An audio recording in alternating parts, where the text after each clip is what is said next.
Pai, desejo que onde eu estiver também aqueles que me deste estejam comigo, para que vejam a minha glória que me deste, porque me amaste antes da fundação do mundo.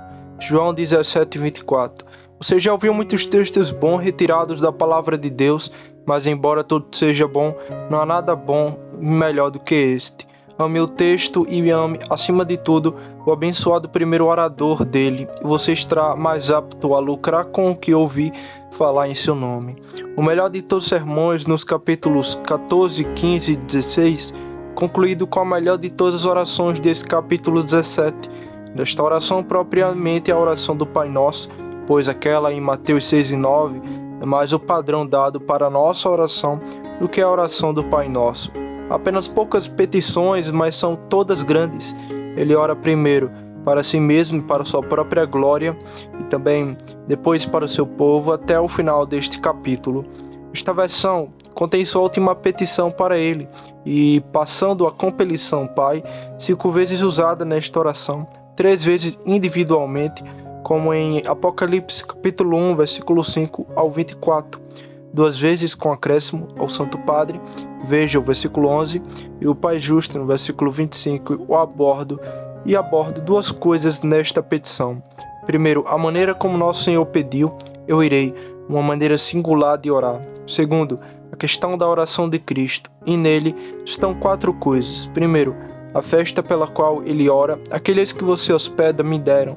Somente Jesus Cristo poderia orar assim pelos eleitos, como eleitos. Segundo, a bênção que ele pede a eles, quem possam estar comigo onde eu estiver. Onde estava Cristo quando disse isso? Ele iria para o jardim para sua agonia, seria levado naquela noite, seria crucificado na manhã seguinte e colocado em seu túmulo na noite seguinte. Mas aqui nosso Senhor está orando como alguém no céu. Veja o versículo 11 e 12. E agora não estou mais no mundo, mas estes estão no mundo, e eu vos tenho para ti. Enquanto estive com eles no mundo, guardei-os em teu nome. E ele ora para ter seu povo com ele no céu. Ele os amou tanto que veio ao mundo e eles estavam. Ele os amou tanto que suportou o que eles mereciam. E aqui ele expressa seu amor ao desejar que eles possam estar com ele onde ele estiver. Cristo e seu povo devem estar juntos. Terceiro, na questão desta oração de Cristo, temos o fim, porque Cristo ora por esta bênção para eles, para que vejam a minha glória que me deste. Porque Cristo teria seu povo com ele onde ele está, para que possam contemplar sua glória. Eles não receberam glória própria? Sim, muito certamente sim. Eles já têm algumas, mas a glória que me deste, eu dei a eles. E muito mais eles receberão no céu, mas isso permanece e avança para a contemplação da glória de Cristo. Eles não haviam visto a glória de Cristo antes? Vimos a sua glória, a glória como o unigênito do Pai. João 14. 2 Coríntios capítulo 3, versículo 18 vai dizer: todos nós, com o rosto aberto, contemplamos como um espelho a glória do Senhor. Isaías capítulo 6 viu a glória e falou dele. João capítulo 12, versículo 41 também.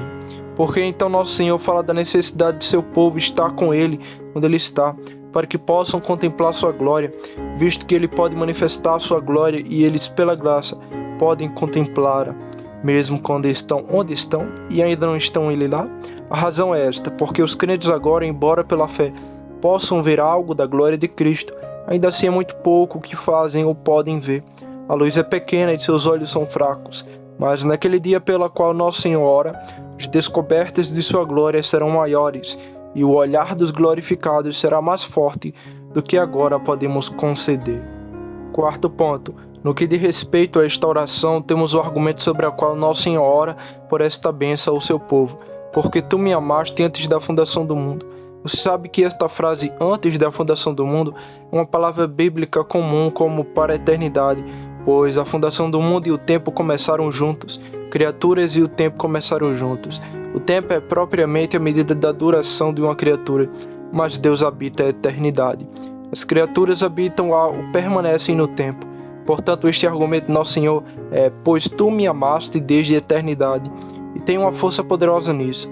Se nosso Senhor tivesse dito: rogo para que eles estejam comigo onde eu estou, porque tu os amaste antes da fundação do mundo, ele teria falado como muitas vezes lhe dissera, pois eles foram dados a Cristo em amor. Mas o argumento é mais forte, conforme Cristo expressa: pois você me amou. Eu os amo e os teria onde estou. Eles me amam e estariam comigo onde estou. Tu o amas e os terá onde eu estou. Mas aqui está mais um argumento, pois você me amou. Jesus Cristo, o Filho de Deus, a quem foi confiado o ofício de Salvador e encarregado dos escolhidos, foi e é o objeto do eterno deleite e amor do Pai. E neste amor, a salvação de todos os eleitos permanece mais firme que os pilares do céu ou da terra. Chega das palavras deste versículo. E por esta pequena olhada que dei a vocês podem perceber claramente que aqui há uma mina rica e profunda, melhor do que o ouro que perece. O Senhor nos ajude a cavar e encontrar tesouros e a sermos enriquecidos por eles. Título 1. Para começar com a primeira coisa no texto, a maneira como Cristo orou aqui, irei de uma maneira singular. Sobre isso eu colocarei como premissa 3 coisas. Primeiro, esta é uma maneira de orar que nunca lemos como usada por nenhum santo na palavra. Alguns deles estavam muito familiarizados com Deus. Segundo, o Senhor os encorajou muito por sua condescendência para com eles, mas ainda assim nada disso deve ser ouvido ou lido em suas orações.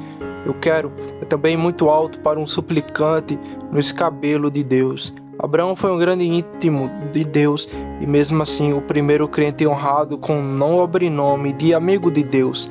Ainda assim esse grande amigo, ao implorar por Sodoma, em Gênesis capítulo 18, versículo 20, com que profunda humildade se mistura sua confiança. Novamente, ao implorar por Ismael, em Gênesis capítulo 16, verso 18, ele disse: Ó que Ismael viva à tua vista, nada como isso eu farei. O neto de Abraão, Jacó, chegou um pouco mais perto disso e disse: Deixe-me ir, diz o anjo, pois já é hora de dia. Jacó responde: Não te deixarei ir se não me abençoares. Dê-me sua bênção e vá quando quiser. Quando ele recebeu a bênção, ele teve uma coxa vacilante e um coração humilhado enquanto viveu, como ele sugere em Gênesis capítulo 32, versículo 30. Vi Deus face a face, minha vida foi preservada. Nenhuma palavra ou pensamento sobre isso. Eu vi Deus face a face e lutei com ele corpo a corpo e venci. Não, ele antes se pergunta por ter sido cortado vivo das mãos de Deus. Jacós corretos, verdadeiros Israéis, em e sobre suas maiores vitórias com Deus e as bênçãos dele. São crentes humildes e humildes, sim, humilhados pelo avanço de Deus sobre eles. Moisés, aquele grande lutador com Deus por Israel, embora expressamente em uma santa determinação, nada se parece com isso. Eu irei. Êxodo capítulo 32, versículo 10. Deixe-me em paz, diz o Senhor, para que a minha ira se acenda contra eles e eu o consuma. É estranho que um homem deva, por assim dizer, segurar as mãos do Senhor, que a fé de um homem impedisse a execução de uma sentença justa contra um povo pecador. Certamente você pode concluir que o Senhor é fácil de ser suplicado. E também, novamente, em Êxodo capítulo 33, versículo 15, Moisés disse: Se a tua presença não for comigo, nos leve daqui. É tão bom para nós morrer aqui quanto ir para qualquer lugar sem a tua presença. O deserto, embora devastado e univante, e Canaã, embora seja a glória de todas as terras, são iguais a Moisés sem a presença de Deus. E também, novamente, em Números capítulo 14, versículo 12, Moisés tem uma grande oferta do Senhor. Destruirei este povo e farei de ti uma nação maior e mais poderosa do que eles. Moisés, em seu zelo pela glória de Deus, recusa essa oferta, ainda implora e prevalece. Ainda assim nunca o farei em toda a sua importunação. Nenhum crente jamais fez ou deveria falar assim com Deus. Todos deveriam pedir de acordo com a vontade dele e esquecer e negar a própria vontade. Mas, no entanto, Cristo disse: Eu farei e posso muito bem dizer isso. Segundo ponto, este eu quero não está em uma promessa para nós, mas em uma oração ao seu Pai. Quando o Senhor promete fazer ou dar o bem ao seu povo, é muito apropriado usar esse estilo: eu farei, darei ou serei assim e assim para o meu povo. E é isso que farei em uma promessa que a fé estabelece, como Jacó fez em Gênesis capítulo 32, versículo 12. Tu disseste: certamente te farei bem. Mas nosso Senhor está aqui orando, embora eu reconheça que há uma grande promessa implícita nisso, como ouviremos. Terceiro ponto, não há nada parecido com isso em todos os relatos que temos das orações de Cristo em outros momentos e em outras ocasiões. Descobrimos que nosso bendito Salvador era muito dado apenas à oração. Abençoe por isso e a melhor oração secreta, pois Ele mesmo a usou e assim a santificou para nosso uso. como nosso Senhor passou aquelas noites na montanha em oração, pelo que ele orou e como não podemos dizer, exceto pelo que ele está em Hebreus no versículo 7, há orações e súplicas oferecidas com forte choro e lágrimas. Crentes, vocês às vezes, quando seus corações estão cheios, querem estar longe de toda companhia para que possam expor suas queixas ao Senhor. O bem-aventurado Jesus fez isso nos dias de sua carne e encheu a noite silenciosa com seu choro e rasgou a terra fria com suas lágrimas mais preciosas que o orvalho do Hermon, ou qualquer unidade que já caiu sobre a terra de Deus desde a criação. Nunca houve lágrimas tão preciosas e sem pecado no odre de Deus. Deixe cair o seu, crentes, e misture na mesma garrafa com o dele, e por isso semeie com esperança e colherás com alegria, conforme Salmos, capítulo 26, versículo 5. Mas pelas orações de Cristo registradas no Evangelho, encontramos Nosso Senhor orando com muita humildade, que embora com confiança. Quando ele ora em sua agonia, nenhuma palavra de eu farei, mas Abba, passa de mim este cálice. Se quiseres, no entanto, não seja feita a minha vontade, mas sim a tua, ó Deus. Cristãos, vejam a incrível diferença entre a maneira de Cristo orar contra o seu próprio inferno e sua oração pelo nosso céu. Ao orar por si mesmo, Pai, se for da tua vontade, passa de mim este cálice. E nada admirar, pois certa gota naquele copo era ira, maldição e também a morte.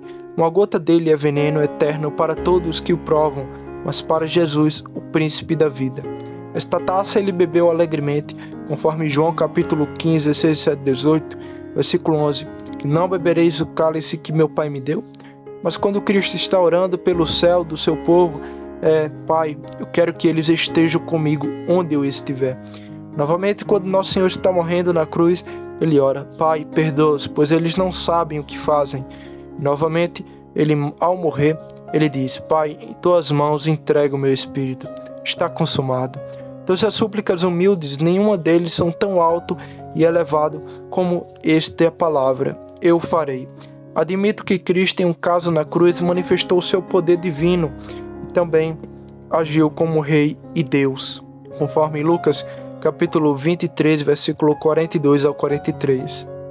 Um dos malfeitores que foi crucificado com ele, também a morte mais feliz que o homem já teve, depois de morrer por Cristo, foi morrer com o Salvador, e morrer recebeu a graça de Cristo e a passagem de Cristo para o céu. Seja o que for, Thomas quis dizer em suas palavras, em João 11,16, vamos para que morramos com ele. Esse feliz malfeitor teve o melhor de si cumprido, que morreu com Cristo e obteve a vida eterna no mesmo dia. Certamente essa palavra eterna, também no mesmo dia, foi eminentemente cumprida neste homem. Melhor é o dia da morte do que o dia do nascimento. Este homem ora maravilhosamente, Senhor, lembra-te de mim quando entrares no teu reino. Nosso Senhor responde da maneira mais maravilhosa, na verdade te digo, hoje mesmo estarás comigo no paraíso. Como se Cristo tivesse dito, pode a tua fé me levar como rei, como governante do céu, apesar deste véu grosso e escuro que agora está sobre mim? Agirei como Deus e Salvador para ti. Hoje mesmo estarás comigo no paraíso. Estas palavras não têm pouca importância nesse texto. Desejo que estejam comigo onde eu estiver. Agora, vamos ver o que pode haver nesta palavra singular na oração de Cristo. Eu irei. Nenhum santo jamais orou assim. O próprio Cristo, nessa oração, somente aqui usa esta palavra.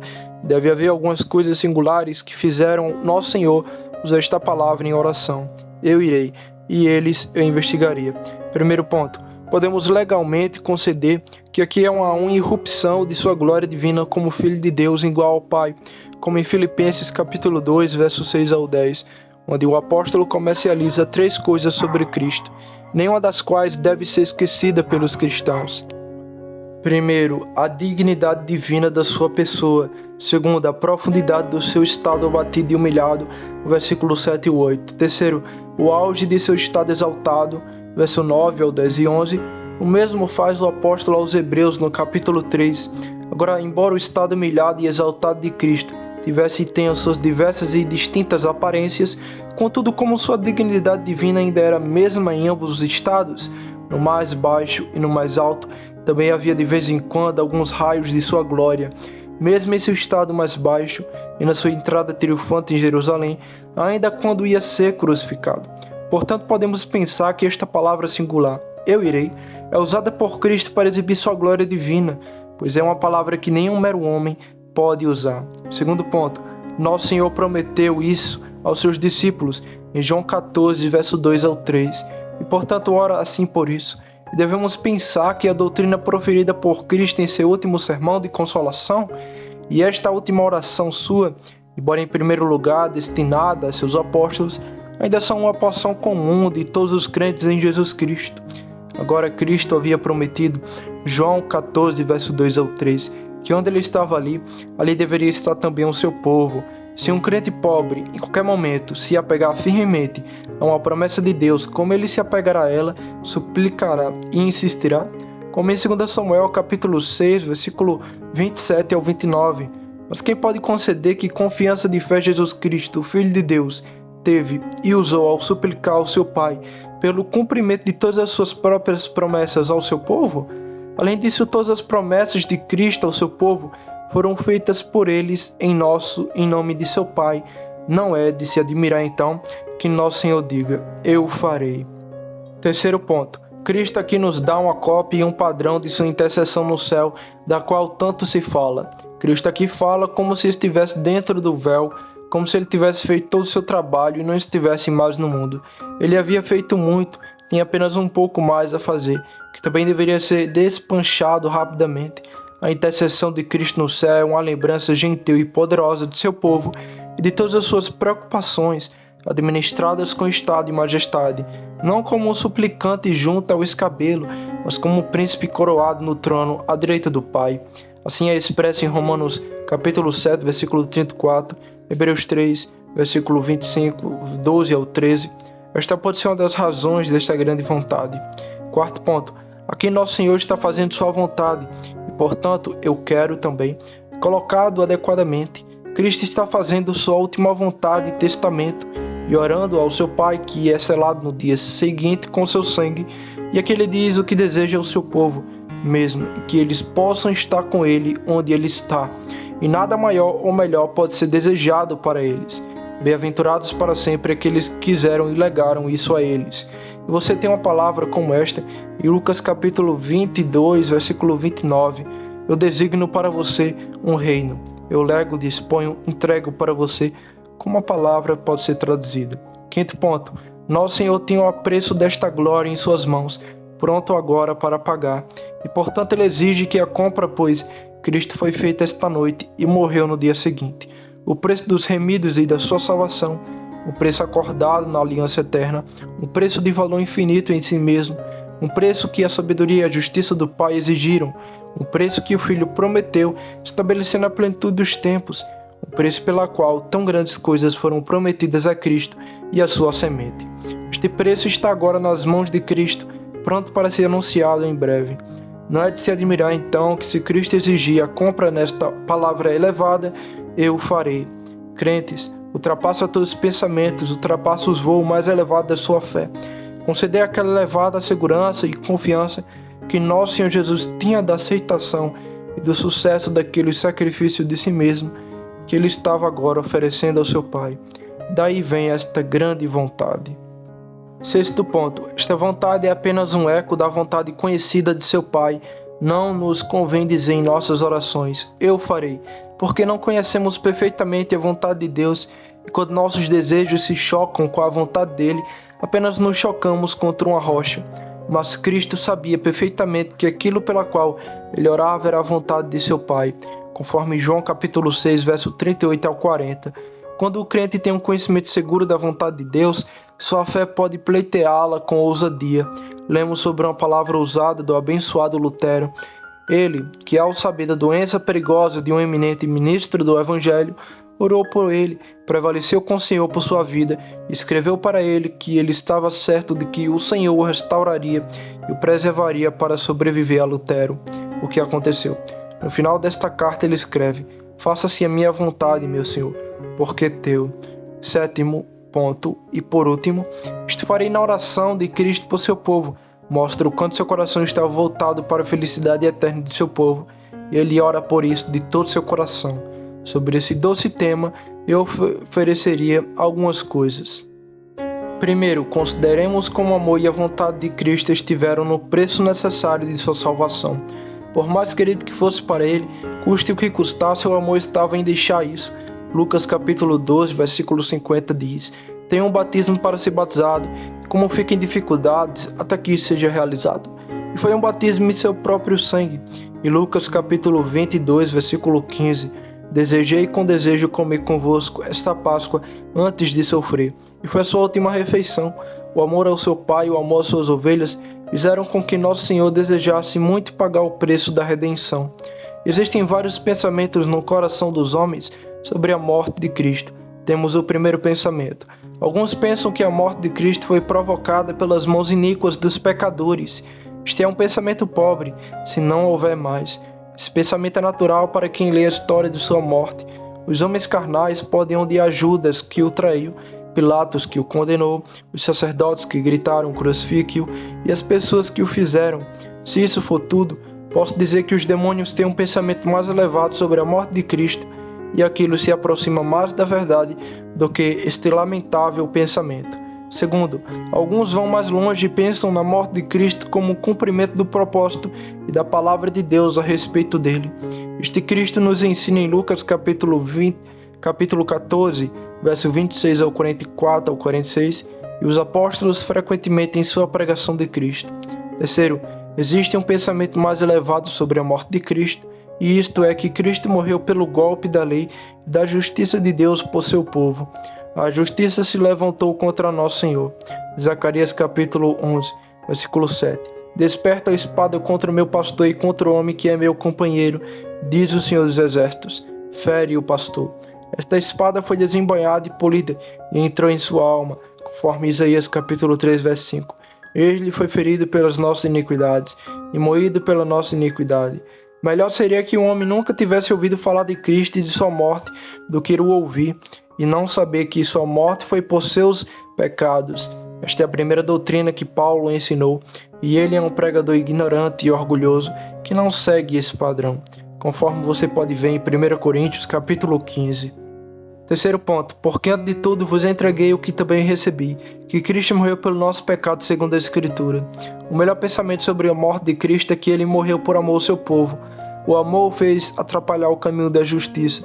A justiça e a lei dizem assim: tu ou eles devem morrer. Eles pecaram, a lei deve ser cumprida, a justiça deve ser satisfeita. O bem-aventurado Jesus responde: eu os armo demais para deixá-los morrer. Prefiro morrer por eles para que vivam. A morte de Cristo ainda está imposta ao seu amor. João 10. Ele nos amou e nos lavou de nosso pecado em seu próprio sangue. Apocalipse capítulo 5. Isto é, ele nos amou tanto que derramou o seu próprio sangue pelo nosso pecado, e então no mesmo amor, ele nos lavou de nossos pecados naquele sangue que ele derramou em amor. Oh, que amor, tanto sangue!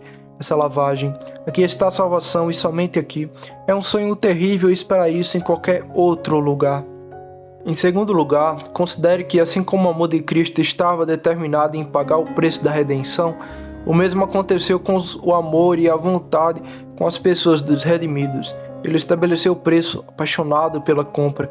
Como pode entrar nos pensamentos de um homem que o Filho de Deus estabelece um preço tão alto e não soubesse o que deveria cobrar por isso? Que ele deveria morrer e não sabe por quem, nem quem deveria ser melhor com isso? Sua morte foi por amor e ele não sabia quem ele amava. Seu amor ainda é considerado distinto e particular pelo seu corpo, pelo seu povo, pelas suas ovelhas, que ele conhecia, conforme João capítulo 10. Terceiro ponto. Os caminhos e meios de trazer seus redimidos à glória também estavam muito no amor e na vontade de Cristo. João capítulo 17, versículo 6 ao 26. Vai dizer: eu lhes declarei o teu nome e o declararei para que o amor com quem me amaste estejam neles e eu neles. E João 10, 16. E tem outras ovelhas que não são deste aprisco, também devo trazê-las e eles ouvirão a minha voz e haverá um só rebanho e um só pastor.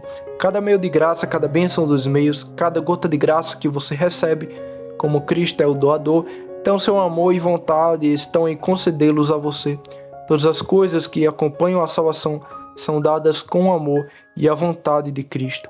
Quarto e último, A vontade de Cristo está no próprio fim, a glória eterna.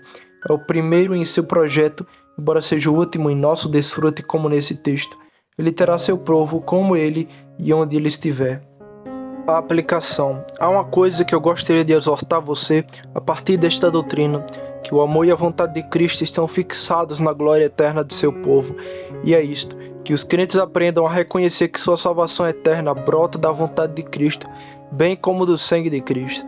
Havia uma vontade salvadora, Cristo, ao derramar seu sangue salvador, pela qual vontade somos santificados, conforme Hebreus 10:10, isto é, justificados e salvos no estilo daquela epístola, através da oferta do corpo de Jesus Cristo, uma vez por todas. O que esta vontade é declarado nos versículos anteriores, ser a vontade do Pai ordenado, o verdadeiro sacrifício, e a vontade do Filho é oferecer este sacrifício ordenado. Por esta vontade somos salvos, assim fixada, assim realizada na morte de Cristo. Existem 3 grandes vantagens que colheremos ao olhar para o céu, o prêmio da nossa vocação conforme desejado por Jesus Cristo. Primeiro, isso vai incitar você a elogiá-lo e glorificá-lo, aquele que assumiu sobre si o fardo de nossas almas e o cuidado de nossa salvação, certamente deveria carregar o fardo de todas as nossas canções pela salvação e pela esperança dela. Então o apóstolo canta em Apocalipse 5, louvor sincero a Jesus Cristo pela salvação nunca poderá ser dado, a menos que os homens saibam que toda sua salvação se deve somente a Ele, sua vontade e ao seu sangue.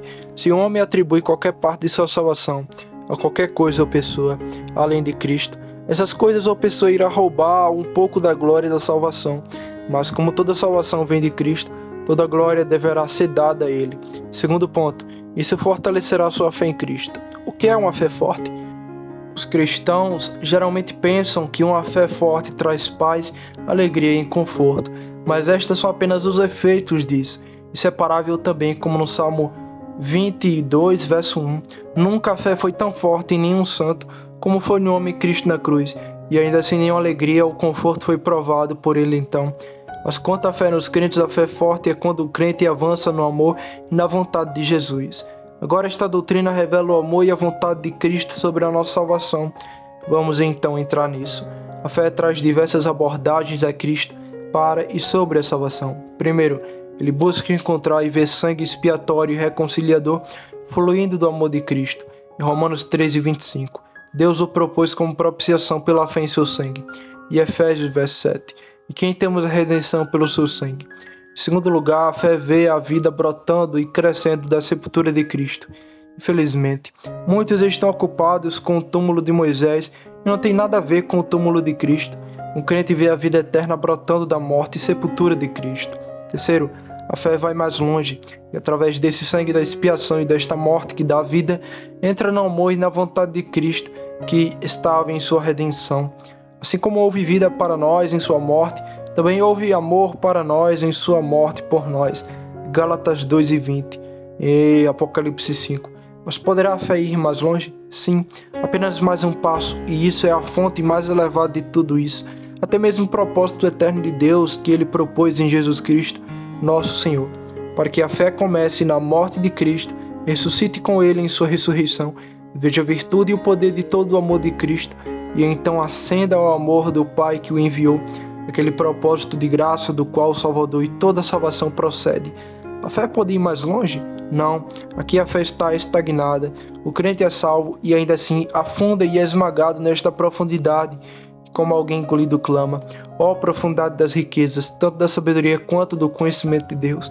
Quão insondáveis são os seus julgamentos e os seus caminhos inescrutáveis. Romanos 11:33. Quando a fé obtém uma visão das riquezas insondáveis da graça de Deus em e por e através de Jesus Cristo, então o crente anseia por estar no céu, para contemplar a fonte de toda graça e glória. A fé deseja cair e deixa de ser fé. Este é um estranho e forte ato de fé, um estranho desejo em um crente. Oh, quando deixarei de ser um crente e me tornarei um vidente. Quando o vidro será eliminado e a visão plena da glória terá sucesso. Quando cessarão a fé e a esperança e o amor, preencherá seu espaço. Terceiro ponto, esta visão do coração e da vontade de Cristo sobre a sua salvação permitirá que você ore e trabalhe corretamente pela glória. O que é fazer isso corretamente? é trabalhar com coragem e trabalhar com humildade, e o trabalho dos cristãos prospera quando estes estão unidos. Sempre deveria estar. Com que ousadia um crente pode dizer: eu estaria no céu já que Cristo assim o deseja? Com que humildade ele deveria dizer que eu estaria lá, visto que a sua própria vontade sobre isso não significa nada e a vontade de Cristo é tudo? Como saberei que eu estou na vontade de salvação de Cristo? Se eu soubesse disso, então daria graças, acreditaria firmemente e trabalharia arduamente para obter a posse desta glória. Eu tenho a resposta. Primeiro, para isso ofereço 3 coisas. Primeiro, considere como eles se comportaram ao ouvirem com seus próprios ouvidos aquelas mesmas palavras da boca do próprio Cristo. É um pensamento vão que surge prontamente em todos os nossos corações, que se estivéssemos presentes e tivéssemos ouvido Cristo orando assim por nós de uma maneira especial e particular, para que pudéssemos estar com Ele onde Ele está, então acreditaríamos nossa salvação se estivéssemos na mais triste angústia. Mas agora considere que grande incentivo a fé Cristo lhe deu. Ele disse a ele: eu vou preparar um lugar para vocês, voltarei e vos receberei para mim mesmo, para que onde estiver estejais vós também. O que mais ele poderia desejar do que ter Cristo dizendo-lhe na cara: você e eu devemos realmente nos separar por um pouco tempo, também eu devemos nos reanimar, mas você e eu nos encontraremos rapidamente novamente, para nunca mais nos separarmos?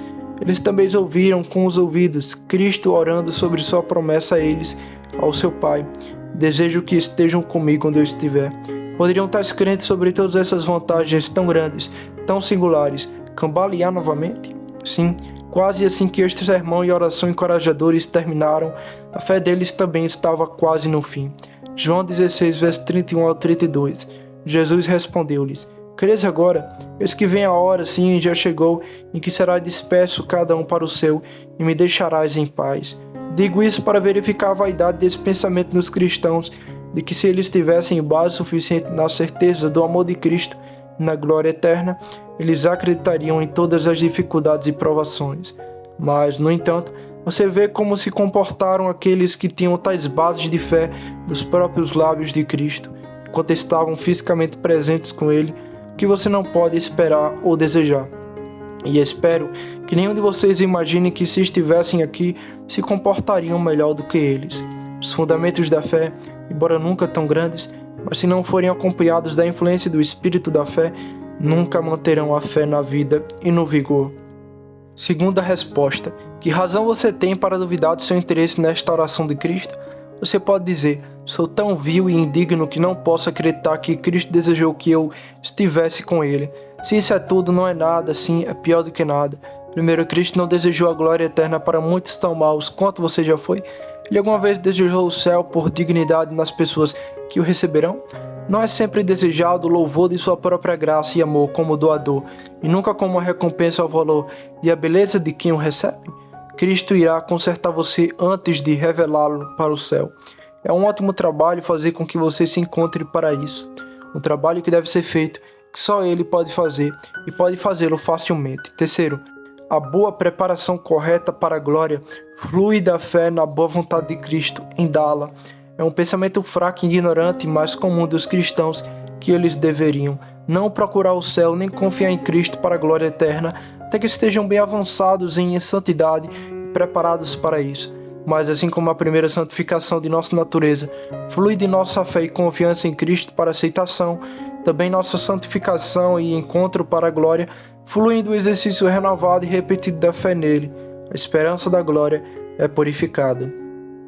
Terceira resposta: todo crente tem em si mesmo o testemunho de que tem interesse no coração e na vontade de Cristo nessa oração. 1 João 5,10. Aquele que crê no Filho de Deus tem um testemunho em si mesmo. O apóstolo está falando das muitas testemunhas que são dadas a Jesus Cristo como Salvador. 3 no céu, 3 na terra, versículo 8. Todos são testemunhas divinas e base suficiente de fé em Jesus Cristo. Agora diz o apóstolo no verso 10. Aquele que crê no Filho, ele tem um testemunho, ou testemunho em si mesmo. Primeiro, existem testemunhas no céu. Segundo, testemunha na terra. Terceiro, um testemunho no coração de um crente em Cristo. Todo aquele que crê em Cristo, essa fé é uma evidência suficiente. Se ele exigir que fale e considerar seu testemunho, e ambos exigem atos de fé, para persuadi-lo de que ele tem interesse na oração de Cristo aqui. Nisto, eu daria uma olhada em 4 coisas e concluiria. Primeiro, crentes em Cristo, o que vocês fazem quando acreditam? Oh, se todos os crentes soubessem o que fazem quando acreditam, nem em cada ato distinto de fé confie sua alma culpada e perecedora ao braço salvador de Jesus Cristo. Com base em toda essa graça, misericórdia e poder, isso pertence a Cristo em seu ofício de Salvador? E não é esta sua vontade de glória eterna, um grande e glorioso raio daquela graça de nosso Senhor Jesus Cristo, pela qual vocês acreditam ser salvos? Conforme Atos 15:11, verso 2º ponto. Como você adquiriu essa fé? Não é o presente dele, ele é o autor disso, e é o nome dado em Cristo. Sempre que você tiver uma evidência em seu coração de que você tem verdadeira fé em Jesus Cristo, se estiver fraco e não puder subir tão alto quanto deveria, eleve-o com esta consideração. De onde veio esta centelha de fé para acender em meu coração? Isto cresceu naturalmente em meu coração? Não, houve um tempo em que eu estava sem ele, conforme Efésios 2:12, e adorava ficar sem ele. Satanás plantou isso? Não, acho que ele é o grande inimigo disso e nunca senti sua inimizade até que comecei a confiar em Jesus Cristo. E é que em mim ele ataca principalmente. Os ministros e os meios da graça plantaram fé em mim? Não, eu gostava deles quando nenhuma fé era forjada em mim e quando é realizada todo o seu poder sem a concordância da graça e do Espírito de Cristo, não pode levar esta fé para agir e exercer. Portanto, certamente, esta fé veio do próprio Jesus Cristo. Não foi da obra da vontade e do amor de Cristo? Quão fácil a narrativa é a inferência? Se a fé em Cristo é a obra de seu amor, com que segurança posso olhar por meio dessa fé para todo o bem que esse amor propõe, prometa e ora por mim? Terceiro ponto, você pode chamá-lo para testemunhar com boa consciência que seu grande desejo e vontade está com Cristo no céu? Se o Senhor tentasse você com esta pergunta, diga o que você gostaria de ter acima de tudo. Todo crente tem sua resposta pronta. É, Senhor, para que eu esteja sempre contigo onde estiveres. E também, como Davi diz no Salmo 27, versículo 4, diz assim: da casa de Deus na terra. Esteja idoso. Se seu amor se baseia em estar com Cristo onde ele está, tenha certeza de que o amor de Cristo se baseia na mesma bênção para você.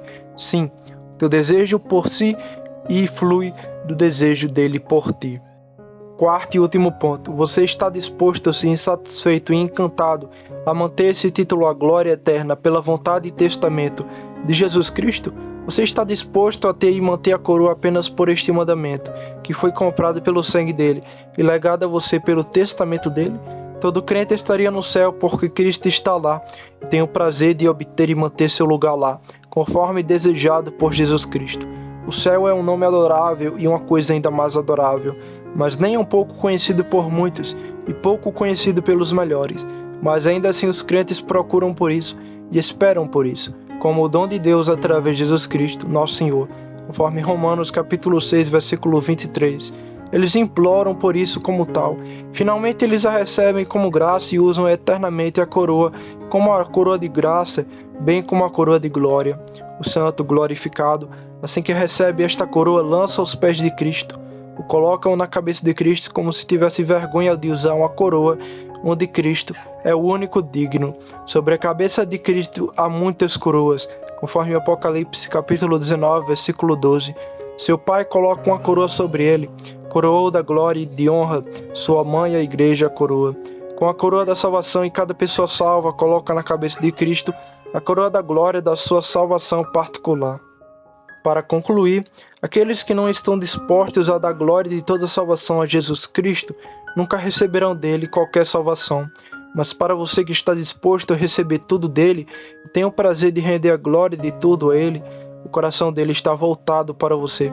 Seus melhores votos são para o seu bem, e ele vos dará o que vos preparou, o que está muito acima de tudo, o que vos pode ser dito.